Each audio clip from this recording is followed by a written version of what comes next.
இந்த ஞானவேல்ராஜன் ஒருத்தர் நாய் கமநாட்டி பையன் இதே போல ஒரு லாக்கெட்டத்தை அடிப்படையா வச்சுதானே ஒரு படத்தை எடுத்து கோடி கோடியா சம்பாரிச்சான் அந்த நாய் திருட்டு பையன். அந்த திருட்டு பையன் இன்னைக்கு அப்படி ஒரு லாக்அப் டெத் நடந்துருச்சுன்னு ஒரு வார்த்தை பேசினா ஒரு ட்வீட் பண்ணிருக்கானா?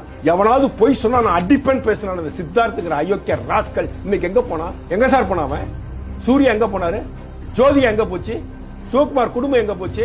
ஏன் அவனு எல்லாம் பேச மாட்டேங்கிறானோ? நீங்க நடிகர்களா? நீங்க திமுகவின் கொத்தடிமைகளா? நான் அவனை பார்த்து கேட்கணும்னு சொல்லுவேன். இந்த பிரகாஷ்ராஜ் ஒரு அயோக்கிய ராஸ்கல் இருப்பான பொழுதா பொழுது இன்னைக்கு நியாயம் பேசுவான்னு இந்த சத்யராஜ் ஒரு வல்க மண்டன் இருக்கான்னு எல்லாத்துக்கும் கருத்து சொல்றான்னு இதுக்கு கருத்து சொன்னியான சத்யராஜ்? இதுக்கு கருத்து சொன்ன பிரகாஷ்ராஜ்?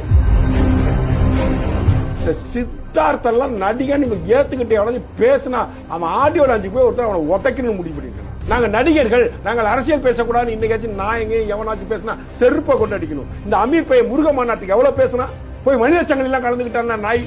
இப்ப எங்க போன அந்த அமீர்? எந்த ஆட்டுக்குட்டியோட இருக்க அந்த அமீர்?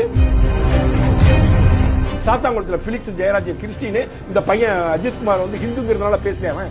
அன்னைக்கு நாடார்கள் சேர்ந்து போராடினாங்க சார். கிறிஸ்துவ நாடார்கள் ஒன்றிணைந்து போராடினாங்க பிலிக்ஸ் ஜெயராஜுக்கு. இன்னைக்கு நாடக அமைப்புகள் எங்க போச்சு? இதை விட கேவலம் திரு மு க ஸ்டாலினுக்கும் அவர் ஆட்சிக்கும் அவர் அதிகாரத்துக்கு உண்டா?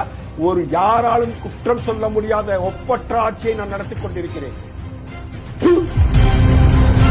நான் ஒரு முதலமைச்சரா இருந்து என் தலைமையில் இருக்கக்கூடிய காவல்துறை இருந்தா நான் தூக்கு செத்து போயிருக்கேன்.